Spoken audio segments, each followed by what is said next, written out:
Ibrahim alayhi salam.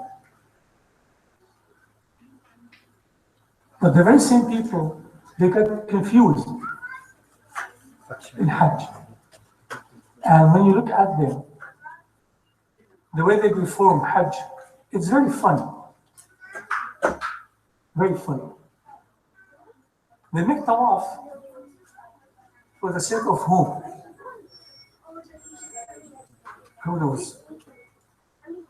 Before Islam, when they go around Kaaba, tawaf, seeking the pleasure of whom? Allah subhanahu wa ta'ala, even before Islam. That he's seeking the reward from Allah. But guess what? In the very same place, there were some idols. And the idols being built there for one purpose, which is to be worshipped. Then the people performing tawaf, whom they are worshipping, Allah or the idols? Because they call the idols gods. Ilahu Sama, Ilahu Shams, the God of sun, the God of the moon, the God of... And each tribe, they have their own God. And they make a tawaf for the Almighty Lord. So are they insane or what? What is going on? They do have an explanation. And even Allah told us in the Quran about their interpretation and explanation about their confusion. When they were asked, whom you guys are worshiping, you're worshiping, they say, I worship God Almighty. Hey, what are you doing with these idols here? I also will worship them. Will worship them. How come? Allah said, وَمَا نَعْبُدُهُمْ إِلَّا لِيُقَرِّبُونَ إِلَى اللَّهِ زُلْفًا. Their answer was, we do worship these idols in order to become a true worshipper to God. So the idols is the door or the way to Allah. Without idols, we will not be able to reach Allah. So through these idols, then we will reach Allah. It's very funny. And sometimes they didn't like this idol. It's already like too old. So they destroyed that idol, supposedly God, and they rebuilt another idol, which is another God. That's one. Two, when they go to perform Hajj, they say, we are in Hajj to clean all the previous sins. So we become like clear, like a newborn baby. We have no mistakes, no nothing. So we ask God, Allah, forgiveness.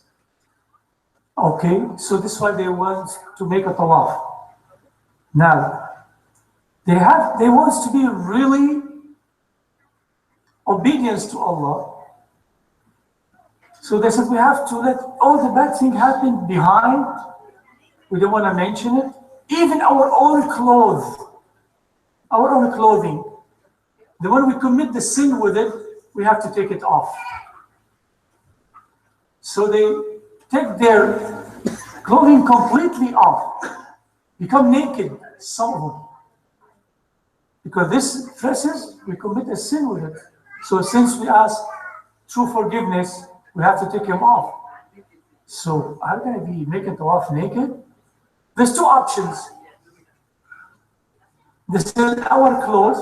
We came from overseas, other country with it. We cannot wear it during tawaf. So we have to go to the Meccan people who live in Mecca all their life. Their cloth is pure and okay to wear it. So they asked them to borrow some of their clothing. The Meccan people, they said, no, we don't have nothing to give it to borrow. We could sell or rent. You want to rent a jacket? You want to rent underwear? You want to rent a pants or kufi, you could rent it. And the Meccan people, they make the price for rent very high. They want to take advantage because all this based on false information. It's not true. But people, when they come to God, they come with that sincere intention. They've been taught that this is the way to practice. And Allah subhanahu wa ta'ala, the most merciful one, when you say, Ya Rab, Ya Allah, Allah will give you something, even if you don't know. Like some people, they have to associate somebody with Allah. Some like people, they're not Muslim, but they never receive the true message. When they say Ya Allah, and they think maybe Jesus or Moses or this guy, the way to Allah, they take it seriously, they don't know. But they, from their deep heart, they say Ya Allah. Allah will tell them, yes, what do you want? Unless they know the true message, then they are in trouble. But if they don't know, they're okay. I never had a day I woke up in the morning to find all the atheists were died. Allah killed all the atheists. No. Or we didn't wake up in the morning, or one day we found all the kuffar dead. Allah killed them. And all the Muslims alive. No. So Allah gave the oxygen, sustenance to all His creation. Remember we were talking this morning about the creation. Allah created mankind. Allah perfected their bodies, their brain, their spirits, perfected whether their obedience or disobedience. So they came with a sincere intention. Then some of them, they can't afford to buy the clothes from the Meccan people, and they pay the price. And some, or the majority, are poor, or they cannot afford it. So what can we do? If we cannot get the proper clothes for the tawaf, let's take off all our clothes and just walk, make the tawaf naked, and they do that. So look at the confusion.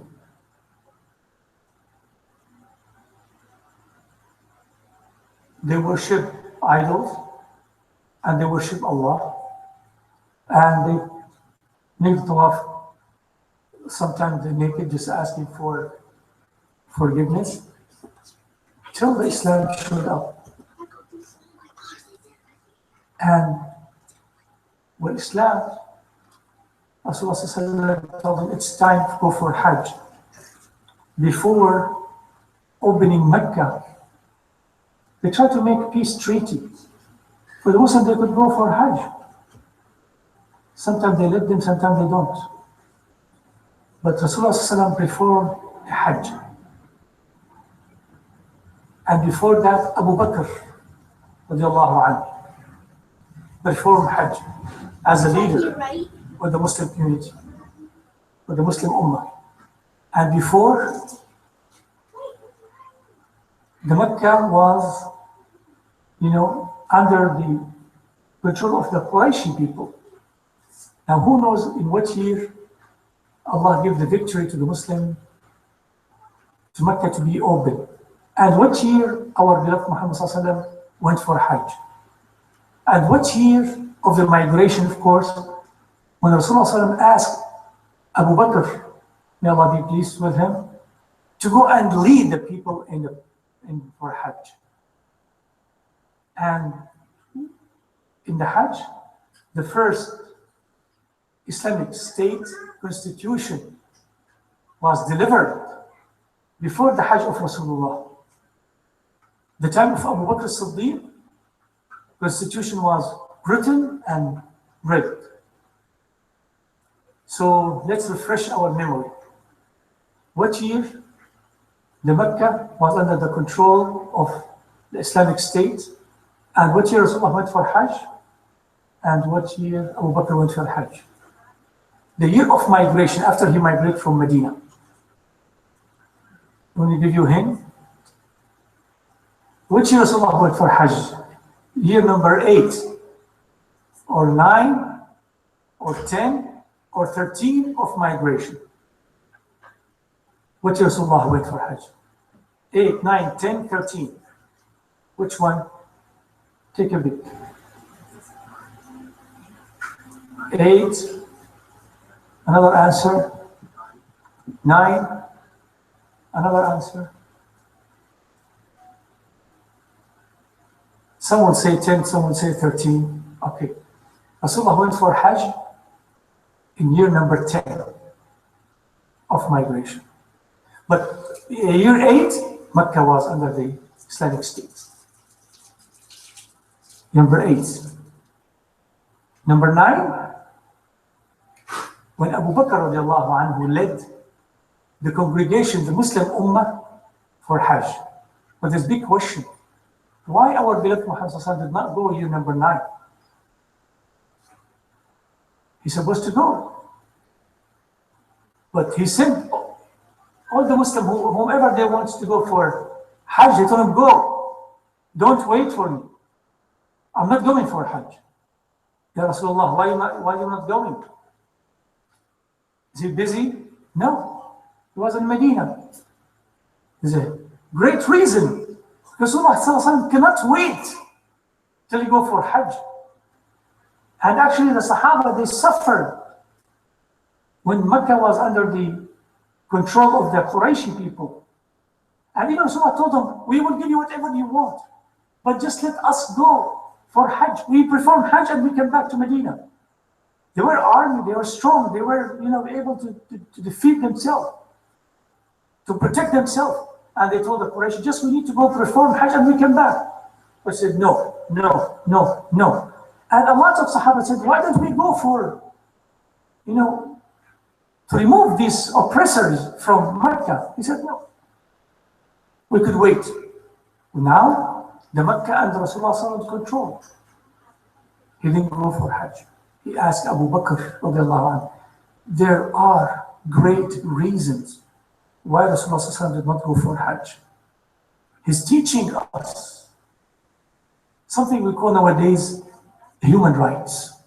Something we call nowadays, you will not be punished if you don't know the law. But when the law is posted, now it's not the government's problem if you didn't spend time to read and understand the law. Rasulullah in year number 9, he asked Abu Bakr radiallahu anhu to lead the congregation for Hajj. And he told Ali to stay in Medina. He said, don't leave till we finish writing the bylaws, the policies, the constitution. Because Hajj meant, at that time, they were not cell phones or CNN or Fox News, or the Fox News or the media at that time was Hajj. Anybody want to say something, they should go to Hajj and spread the word there. He will come from all over the world, all over the world. They come for Hajj. So whatever you say there, it will be delivered to the whole nations, because the media is in Hajj. So Rasulullah told Ali, wait, sit and let's write. And because the time of Hajj almost there, he told Abu Bakr, don't wait, you keep going. Imam Ali will follow you. Our Sayyid Abu Bakr led the group, the caravan, and left. Few days after, Ali radiallahu anhu carried the law, the bylaws, the constitution, and followed Abu Bakr radiallahu anhu. When he arrived, Hazrat Abu Bakr stopped. They had not reached Mecca yet. He stopped. He said, Ya Ali, أجئت إماما أم تابعا? Have you come as a follower or a leader? If the leader, I'll step down. If a follower, you're most welcome to follow under the leadership of Abu Bakr radiallahu anhu. He said, no, I came as a follower. under your leadership, but I have to announce and represent the law for the Hajj, starting from next year. He said, it's fine. Now I need to go with you, brothers and sisters. What was in there? There were 4 main issues. It's really important, as we say, respect human rights, and there's no punishment if you don't know the law yet. And the reason we say, and by explaining these 4 items, now we will discover why Rasulullah did not go for Hajj at that year. He stayed in Medina, waiting for them to go for Hajj, and they came back. First item on the agenda. Rasulullah ordered that Muslim, they do have peace treaty with lots of tribes, non-Muslim tribes. They were afraid when Rasulullah become in power. He has his own army, he has his own state or country, he become the leader, he can wipe out of the map any tribe he made a peace with them or contract with them. They were afraid. Now Muslims so strong, they could just finish us, and we can't even defend ourselves anymore. First item on the agenda, so I said, أَتِمُّ عَهْدَهُمْ إِلَى مُدَّتِهِمْ. He said, we will honor all the peace treaty we had written and agreed upon with all the tribes, regardless of their faith. Because some of the tribes became a Muslim, and the majority, they did not.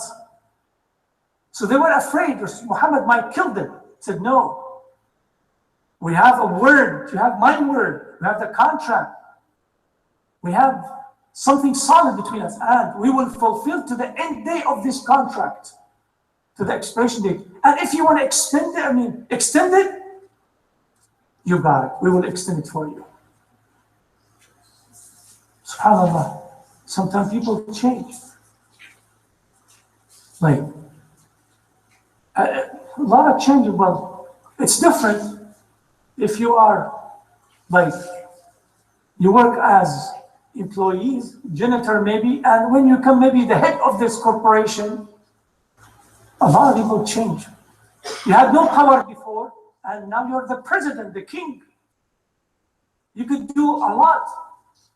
And when people change, didn't you promise me to do this and that? Oh yeah, that's in the back days. Didn't you promise to do this and that? Oh, that's when I was in need. No, ya akhi. And we see this a lot in the family, unfortunately. Some families, brothers or sisters or husbands or wife, they give promises. And once their situation change, they change. Didn't you promise to do this? Oh, that's the fact. Oh, that's never mind. It's okay. I can't do it anymore. So what? When you make a promise, Allah will be a witness. And don't think that you just broke your promise with the other human being. You broke the promise with Allah subhanahu wa ta'ala. Unless you promise to do something bad, then your situation changed. You go, I'm not going to pray anymore. He said, no, I'm going to change my status, start praying. Yes, good. So Rasulullah, yes, indeed, become in power. He said, we will fulfill and honor and respect every contract we have made with the people before we become, the leader or the crow of Medina. And not only Medina, the Mecca as well, under his command. Mecca and Medina. Second, so the people feel, he told Imam Ali, so you announce this on the Hajj, so people will go back to their tribes, their countries, they will deliver the news, and they come to know, okay, we are okay, then Islam is not violence, religion. Islam is not like violating our rights, no respect. protecting our rights. Number 2 item on the agenda. Listen to this one. He said, from this day and on, and that will start counting next year, not year number 9, year number 10. No one naked will be allowed to make tawaf around the Kaaba anymore. Starting next year, you cannot make tawaf naked anymore. Done. Islam will not allow you. Now, underline this. Why our beloved Muhammad did not go to Mecca to Hajj that year? Because he said, I don't want to perform tawaf with the naked people. That's not right. The Holy Messenger of Allah subhanahu wa ta'ala, our beloved Muhammad said, no, I will not make a tawaf. Imagine making tawaf and 2-3 people naked around me. No. But here I want you to realize and understand something. If you are Rasulullah, if you are the king at that time, the ruler, the government, the one with the power, you could say, anybody come to make a tawaf in year number 9, naked, will throw him out, or will throw her out. Nobody. Why don't you do that? He said, no. I will not punish anybody if they don't know. First, they have to know. The next year, no excuse, but this year, they didn't know. But you are Rasulullah. You could just send them away. So you cannot make tawaf if you're naked. You can do that. No. You're the man with the uniform. You're the one who got the power. No. They have to know first the rule. The next year will be no excuse. Can you imagine? This one, the guy I mentioned today in the khutbah, Friday namaz, the Jum'ah, when he said, I was amazed about that person. He read it very in details. Brothers, if you have a police officer here and you want to fulfill anything like you don't know the law, he will tell you, it's not my problem if you don't know the law. Yes, yes, no, no. And a police officer. So imagine the head of the state, the one that he controlled the army, not only that, the angels. His words are so strong. If he made one dua, Allah will fulfill his dua. He's not only Superman is nothing compared to Rasulullah. Rasulullah had the power of his dua, the power of the angels, the power of directly from Allah, and his people around him. He said no. First, they should know that this is not allowed anymore. Then next year, yes, if they come to perform tawaf, vici or naked, they'll be thrown out. Now we announce this. People carry this out to their tribes and countries. No more people can do the tawaf like that. Number 3, the third item on the agenda. He said from now and on, mushrikeen, they're not allowed in Mecca. Specifically in the Haram. Oh, did he violate anybody's right now? The mushrik, you know what's mushrik? The people who worship idols, we call them mushrik, which means they associate someone with Allah subhanahu wa ta'ala. He said, starting next year, not this year is okay, next year, the mushrik not allowed in Mecca anymore, or specifically in the Haram area. Well, logical. The mushrik used to come and worship, the point I start with, they come to worship the idols and Allah at the same time. And they're confusing themselves and others. When the 360 idols were demolished and destroyed and they're thrown away. So what kind of business this mushrik they have in al-Haram, in Mecca? What kind of business? They come to worship idols. No more idols. All the idols gone. So do they have any business there anymore? If they come to worship Allah and Allah alone, they most welcome. They're not mushrik anymore. If they tell you like, okay, I'm here in Mecca, the Kaaba, to worship God. and Nite is not there anymore. They're most welcome. But if they want to come and associate something with Allah subhanahu wa ta'ala, then they are not welcome. That happened in year number 9. So people went back home with this great news. And they expressed it out to their people that for Baytullah al-Haram, the secret mosque in Mecca, had the new rules. 1, 2, 3, 4. Now, year number 10,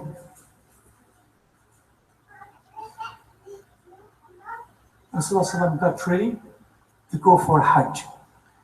You can't believe how many people, when they heard that Muhammad, son of Abdullah, going to go for Hajj.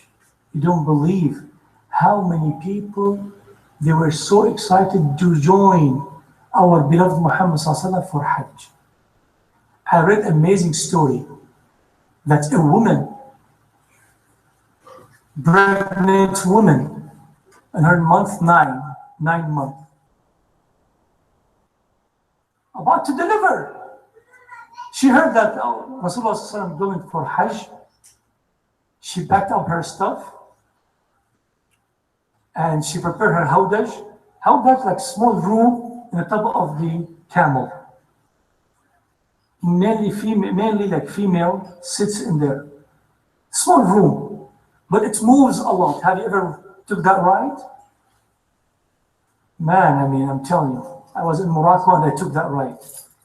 I wish I was riding a horse or in the camel, but without this small room. Very scary. Just like an earthquake happening. The whole room, like square, the whole room like moving right and left, up and down. It's a room, and the woman sitting there. So that's a pregnant 9-month woman. She got ready to go for Hajj. So her husband, normally what we do if make fun of somebody, when you say something not acceptable, people touch your head, your forehead. No, see if you have any fever. If you have a fever, high fever, you might go crazy. You don't know what you're doing. So her husband looks like he put his hand on her forehead. Are you serious? You're kidding me, huh? What? You going for Hajj? Yes. You can't be serious. You're going to, how many weeks to get there? How many days? And you're 9-month pregnant woman? There must be something happen. So I have to take her to some MD doctor, mental doctor. Tell them, no, I'm absolutely, completely fine. If I don't go, then I'll be mentally sick. If I don't go, why do you want to go? Haven't you heard that our beloved Muhammad going for Hajj? He said, yes. She said, I cannot afford sitting here and my beloved Muhammad going for Hajj. You might die, I don't care. You might lose your baby, I don't care. I want to join Rasulullah in this great journey. It might be the only journey I may be able to join our beloved Muhammad. And no one was able to change her mind. No one, not even Brother Anwar Khan. He offered her lots of biryani, chicken. What else? Biryani, chicken, what else? Sambuski. So no one was able to change her mind at all. Then at this point, her husband has nothing. He wasn't able to do anything. Okay, that's your choice. That's your decision. You are on your own. You are on your own. She took the right. And the funny, not the funny part, the part that I wasn't be able to find lots of details, it was reported to Rasulullah, and Rasulullah did not say anything. I wasn't able to find lots of details because Mashallah might tell her, no, don't go, because he doesn't want her to get hurt. So I don't know, I didn't find, but regardless, she left. The first day of after the caravan moved, she started screaming. She was in labor, about to deliver the very first day. Because imagine the camel, as I told you, try to take this ride. You're going to leave with a lot of back pain because we're not used to it. If you don't horseback riding or camel, and you just all of a sudden you jump, especially at our age, but the young guys, they could take it easy, no problem. To us, or whoever, like over 15, 25. So she started the labor. And now Rasulullah come to know about what happened now. Because we have a woman given a birth. What did he do? He stopped the whole caravan. Few people that said, we will wait for her to deliver the baby and help her out. When everything's fine, she could, keep going. He said, no. For her, we're going to stop the whole caravan. And the whole caravan will make dua for her. And every Muslim, male and female, will look after her and her baby. Because of sincere intention. She could not afford not to go with Rasulullah about to go to Hajj. So look what the blessing she received. Now, when we make our intention to go for Hajj, what's the intention for? I'm going to be frank with you. I asked few people about Hajj. I said, Sheikh, I can't wait till people to start calling me Haji. You know what's Haji mean? In Arabic country, you tell them Mr. So, Ustad, teacher, doctor, whatever, then Haji. Haji, the one who just went to Hajj and came back. So we'll hold the title of Haji for male and Hajjah for female. Okay, said, I can't wait till I get that title.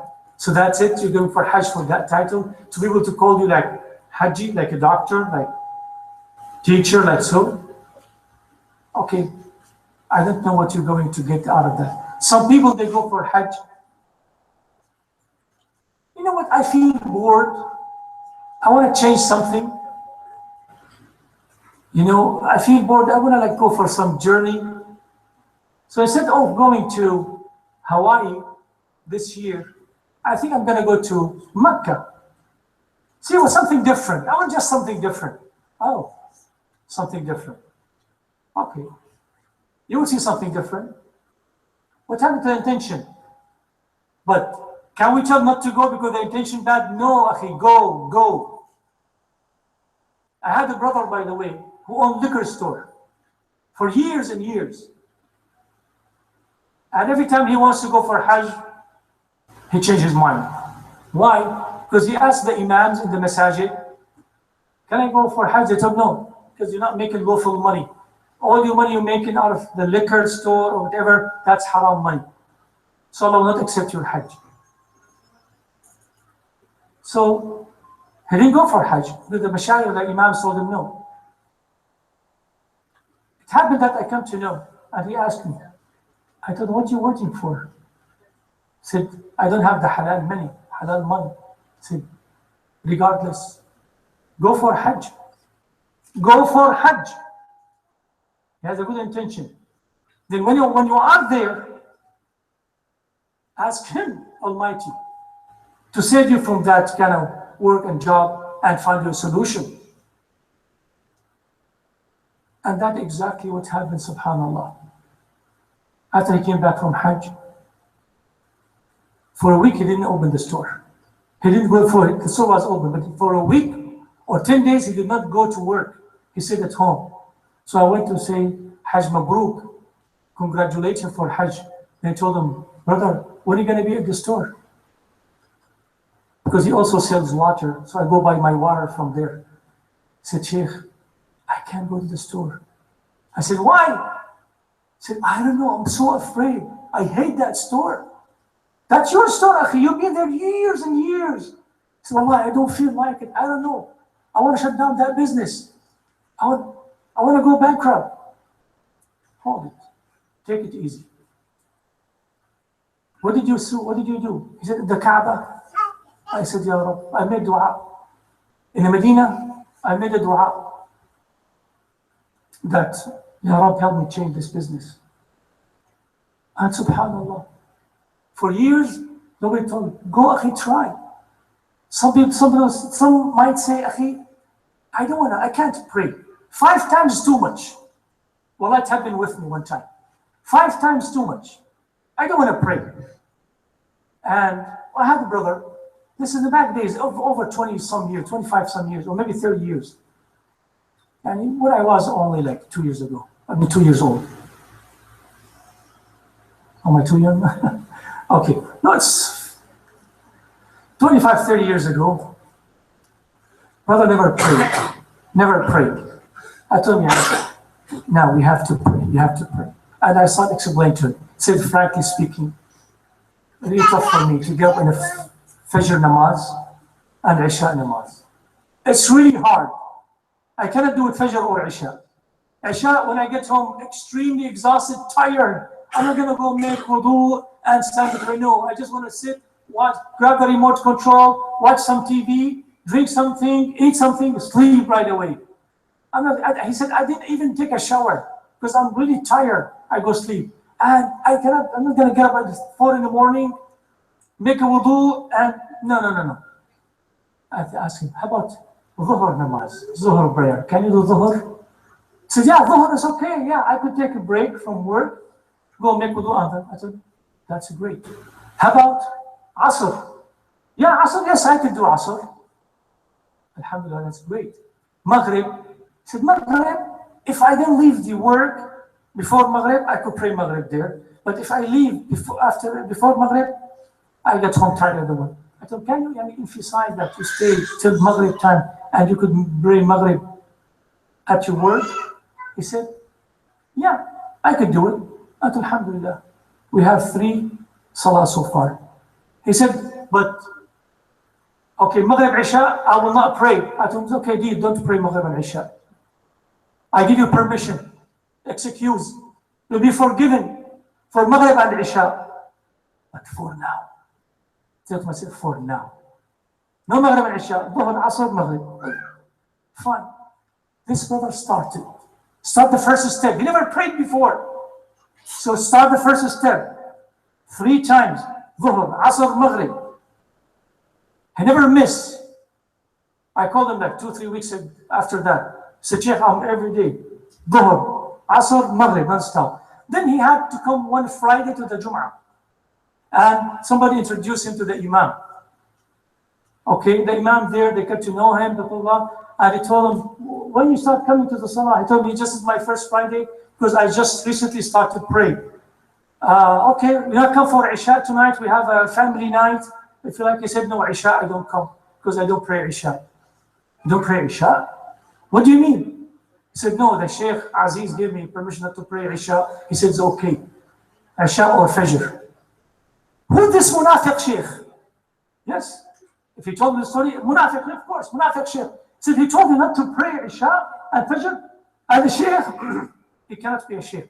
He must be like a priest wearing the kufi or some kafir or some Munafiq. And he got my phone number. He called me. Is that true? Before I start backbiting you. Is that true? You give that person so-and-so permission not to pray Maghrib and Isha? Don't you know this is haram? Don't you know this is... And he started yelling at me, almost started cursing me. I said, Ya Sheikh, listen. Here's the deal. This guy never prayed before. Alhamdulillah, I was able to make him pray 3 times. Can you make him pray 2 times more? I was able to make him pray 3 times. Now work on him, just work on 2 more prayer. Maghrib and Isha, Isha and Fajr. Instead of make him stop praying or yell at me, you help him to do Isha and Fajr. He had no answer. how wine become haram. Our beloved, the companions of Rasulullah ﷺ, they used to drink wine, alcohol, and come pray. It's not one time to tell alcohol is haram, done. No. Gradually, and we call it gradually, they engage supremacy in their deen. But step after step. That's the beauty of Islam. Then Allah told them, you guys are praying and you're drunk. You don't know what you're talking about when you are reciting the Quran. From now on, if you want to drink, you have to know what you are saying. Don't drink before Salah or don't drink after Salah. They said, okay, but you can drink. Then they said, if we drink after Isha, then we're going to go for Fajr prayer drunk. No, they would drink after Fajr. After Fajr, they don't drink, but they want to eat, then they want to drink the Dhuhr, they can't do it. From Dahr and Asr, then Allah sent the final decision. فَاجْتَنِبُوهُ. So step by step. So we need to go back to the intention. What's the reason you're doing this prayer, this ibadat, this hajj? The intention, just to get the title, you just performed hajj, or the halal money person, we send him to go. So go. We cannot tell people, okay, the only reason I'm going for hajj, just like something different. Every year I go to Europe or Middle East or Brazil or here. This year I want to go to Mecca. Something different. If you're going, your intention is bad, don't go. No. Allah will not accept your deeds. If this is the intention, yes, Allah might not accept it. But don't tell them that. Go, ya akhi, you never know what might happen. Ibrahim alayhi salam invited a group of people, a tribe. He invited tribe for a long time. They rejected him all the time. Our beloved Ibrahim alayhi salam. So one time he made a food. Said, come and eat. Invite them for food. They came, they ate. They loved the food. He said, next week we'll have another invitation. Bring everybody. Now the following week they brought everyone. Ibrahim's table, so tasty, delicious, delicioso. So they came. He said before, he said, after you eat, just I need one favor from you. Just one favor. Do me one favor, small favor. I don't want you to become a Muslim, but just one favor. He tried to make a Muslim, but he failed. But food, they came. He says, what do you want from us? He said, after food, just I want you to make only one sujood to my Lord, Almighty Allah. Just one single sujood. He said, yeah, we can do that. Every time you invite us, we come, we eat, then we make one sujood. No big deal. So when they start the sujood, Ibrahim ﷺ raised up his hand. He said, Ya Rabb, I did my part, and now I make them between your hand. Here they are making the sujood. That the best I could do, now it's in your hand. Now it's up to you, if you want to guide them or not. But I made them, I brought them to make the sujood. Now, do your job, Ya Allah. And the sujood take long and long and long and long. When they raise up their head from the sujood, they all pronounce the shahada. They become a Muslim. So Allah will ask your intention, not the result, not the result, the intention. I had a case when a sister, Muslim sister, she's about to get married to non-Muslim person, American fellow, friends. And she's a Muslim and he's not Muslim. So when I talked to her, the parents called. She's over 18 already. So the parents called, Sheikh Aziz, we need your help.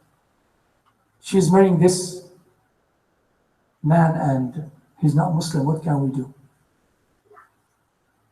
I talked to her. She's refusing to listen to anybody. So what can we do? If either you say yes or she's going to be on her own. So the father said, I'm going to kick her out of the house. She's not welcome in my house anymore. The mother, she got so upset. No, my daughter, what's going to do? Well, she just broke the law. I mean, that's not right. What can we do? I said, well, let's try something. I want to talk to someone. Yeah, talk to her. No, I don't want to talk to her. I respect her. Maybe she has an orbit. I want to talk to the guy. The one she fell in love with. That's the one I want to talk to. That's the one I want to become friend with. We had the first meeting, the second, and the third. The first meeting, do you love her? Yes, indeed. Do you know she's a Muslim? Yes, indeed. Did she offer you Islam? Yes, indeed, but I don't want to become a Muslim. So we start talking about our beloved Muhammad Sallallahu the Islam. The second meeting, we had food, we ate, drink, we soft drink. Okay, don't go right now. So the intention, he said, you know what? I really believe now the Quran is a true book. Then the very second meeting, he came to know a lot about our beloved Muhammad Sallallahu Alaihi Wasallam. He said, yes, I believe. Wallahi, ya brother, wallahi. He said, Muhammad is a great man and he's a messenger. But for me, he said, I cannot believe he's the final messenger.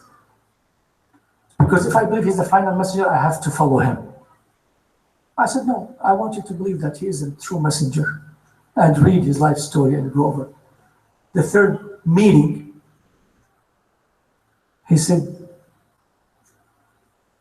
I might pronounce Islam just to marry her, but I'm not really quite sure about this. End of the meeting, at the beginning of the meeting, end of the meeting, and when he came up with some ideas and he learned a lot more, he said, you know what, give me time. I changed my mind. I don't want to get married now. I need more time. And he left for 2 months. Because every once in a while, we had like phone call, chat. He went on the website, net. And then after that, he came, he said, Wallahi, just like that. I didn't do anything, brothers. I don't want to get the credit, seriously. Islam invites by itself. He called, Mr. So-and-so, yes? I want to come and give a shahada. Did anybody force you to declare the shahada? No. Maybe because the love of her? He said no. So you need to tell me why you were convinced. And he told me a few stories about our beloved Muhammad and the Quran. He said, everything seems to be okay. But how can I be a strong Muslim? To take time. Start with the first step, it goes on and on. So he gave the shahada. Then I said to the father, you want to kick her out of the house? Or you want to keep her in the house? You have a Muslim son-in-law. Now, after he gave the shahada, now inshallah, with a good intention, it will be like a progress. But what's hurt you a lot and hurt us a lot, when you see a Muslim, said the shahada, la ilaha illallah Muhammad Rasulullah, but that person lies, cheat, corrupted, and has no value in life. So what the shahada is going to help that person? When I asked his wife, she said, this guy never lies. He's almost honest. He has sense of humor, like high moral value. So compared to a person come to pray and fast, you and me, we always face, like we hear stories about, I mean, every day, like people do things. It's not related to Islam. So let's go back to the intention. If you go for Hajj, that woman, she went for Hajj because she want to combine Rasulullah sallallahu alaihi wasallam to learn a lot, and Allah will accept her Hajj. Allah reward her according to her intention, niyyah. Now, some people, they went for Hajj. Yes, they said, I want to go for Hajj because I want to come back as a newborn baby. Khalas, Allah, because the authentic hadith says, if you perform Hajj the right way, the proper way, you come back as clean. All the previous sin will be forgiven, absolutely forgiven, except people's rights. If you owe me $10, $1, and you go for 20 Hajj, and I didn't forgive you for this dollar, Allah will not accept your good deeds till I forgive you or you pay me my money back. If you slander me or backbite me, and you go for Hajj and you ask forgiveness, Allah will not forgive you till I forgive you. Islam is not a game. I know true story. A brother worked as manager for a private company. The owner for that company is a Muslim. He told me the story, by the way, he told me the story when Allah gave him the hidayah. He said, Sheikh, let me tell you what happened. What happened? He said, I work as a manager in this company, huge company, multi-billionaire, billion-dollar company. And he's one of the managers. He said, I was able, he's very clever, very smart.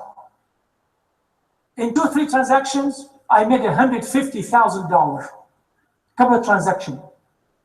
Okay, nobody knew. I get this money. Basically, he stole that money. Then after I got the money, I felt bad what I did.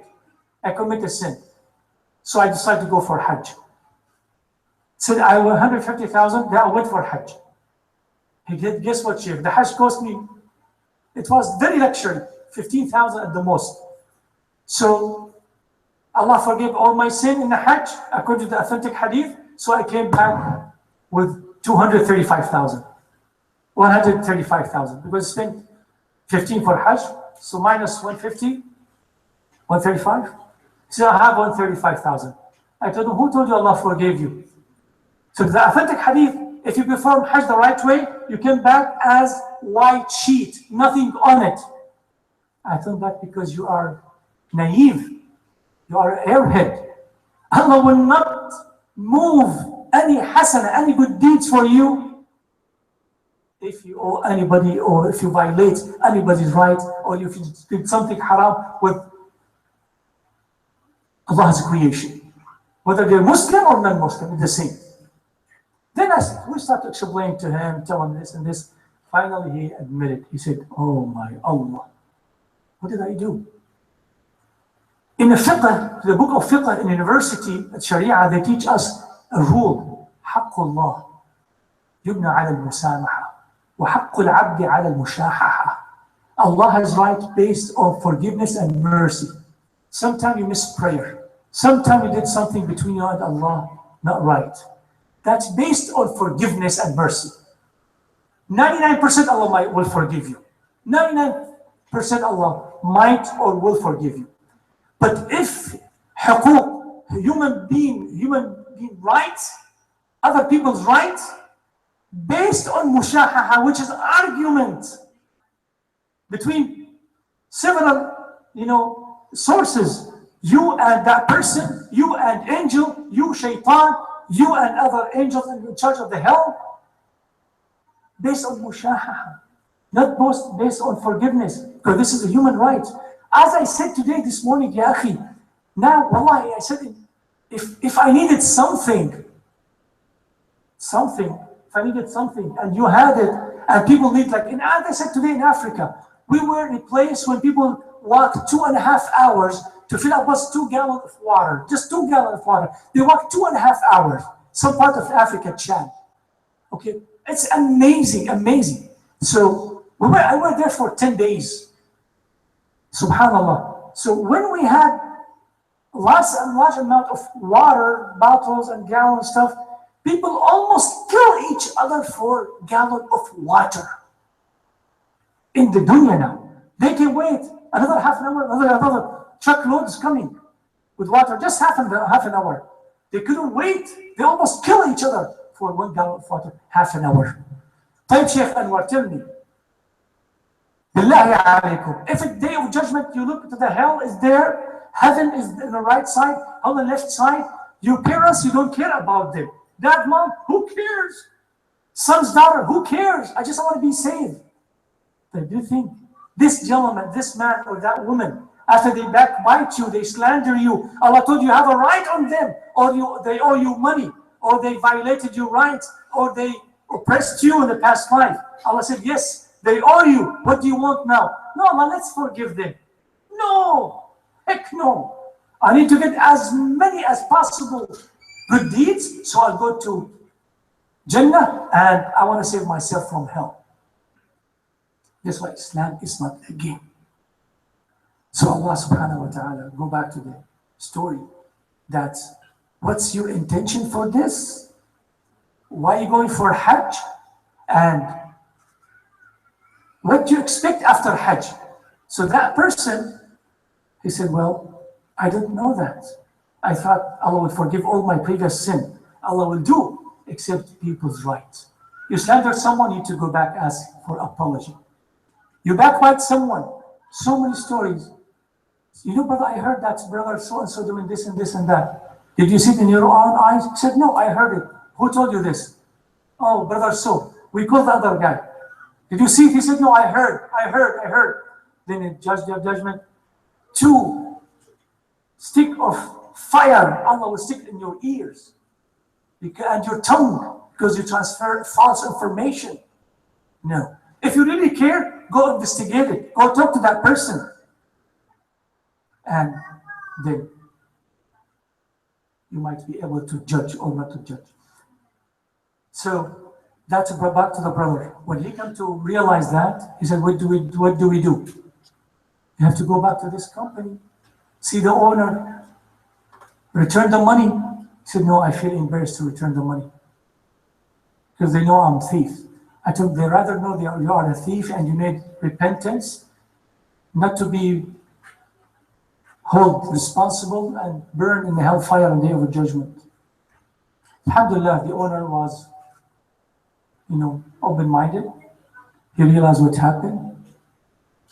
So he spent part of the money. I don't know how much he spent, but he was able to return 80% of the money, 80 or 75%. And the owner said, no problem. Since you admitted and you asked for forgiveness, you could make a payment, no interest. And I will, as minute I receive the last payment, I'll forgive you. Alhamdulillah, he had good intention. He started paying the money back. I think he paid 80% or 85%, and continuously. He never stopped. He never missed any payment. So he started making the payment. He lost his job anyway, but he started making payment on time. After all, the owner told him, you know what? I seen you are sincere. Don't pay me anymore. I forgive you. Khalas. And we become friend. Subhanallah.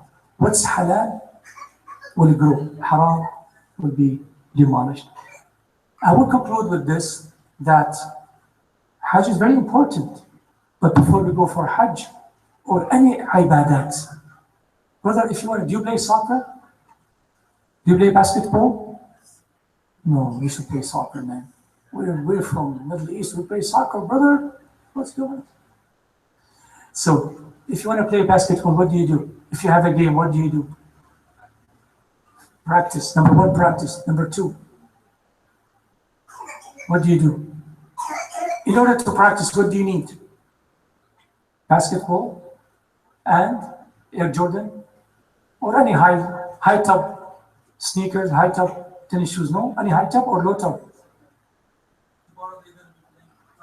Final, inshallah. Tournament. So okay. So you wear low cut shoes or high top shoes? High top better, for better support and basketball. So basically he said, I practice. If you want to go play basketball, practice, get ready, dress. You have to wear jerseys or just t-shirt. Jerseys better, so they get ready.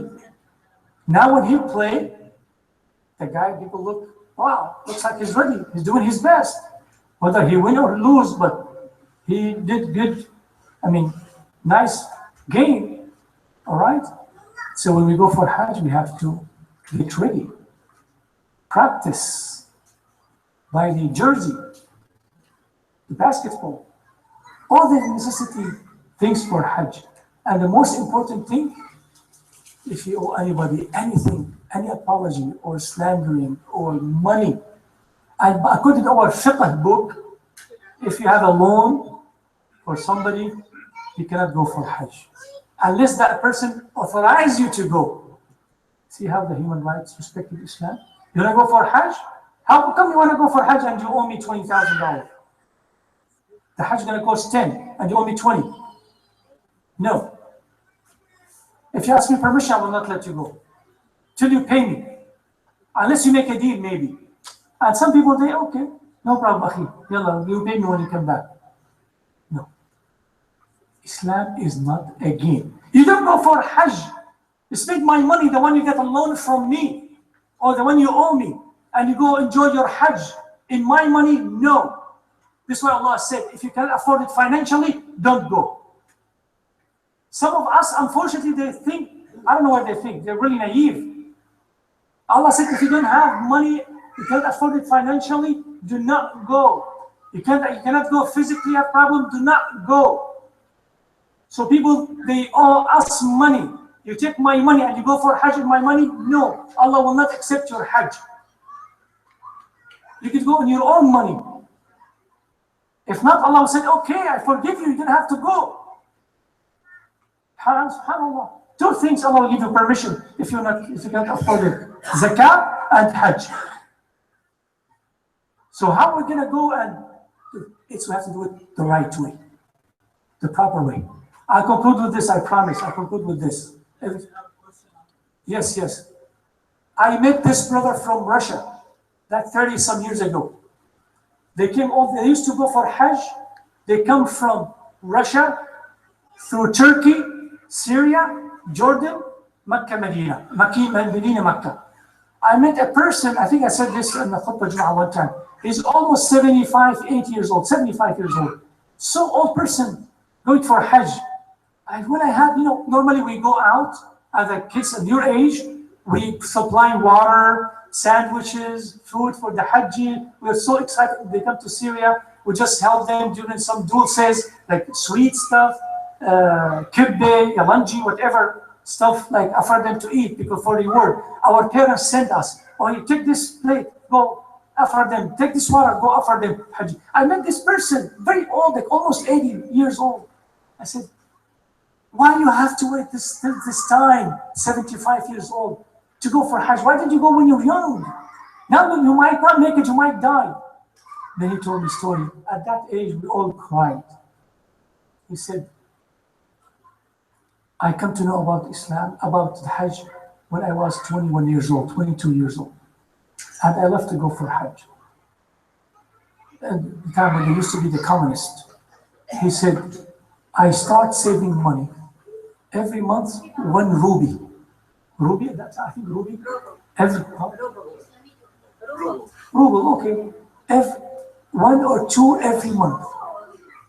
Since I was 21 years old, till I am 75 years old, till I collect enough money to go for Hajj. Allahu Akbar. So if I have to buy something luxury extra, I don't buy, I save it. How many years Sheikh Anwar was saving money to go for Hajj?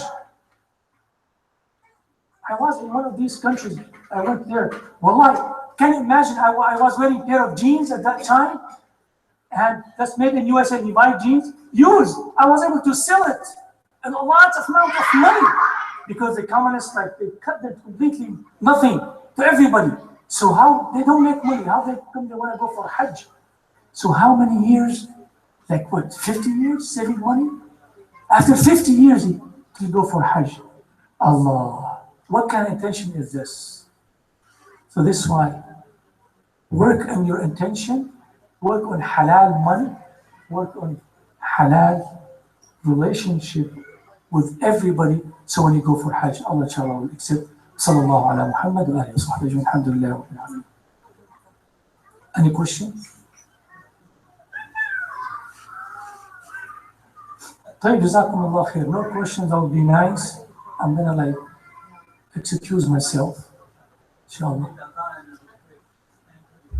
10-30 minutes. 9:30, inshallah. طيب, make dua for me. We have a meeting, inshallah. I have to catch But inshallah, no, I have to go right now. Jazakumullah khair. Dinner? No, I'll pass on the dinner. Give me rent check for the dinner. It's biryani or what? Biryani, yeah, I'll accept 22 rents. Jazakumullah khair.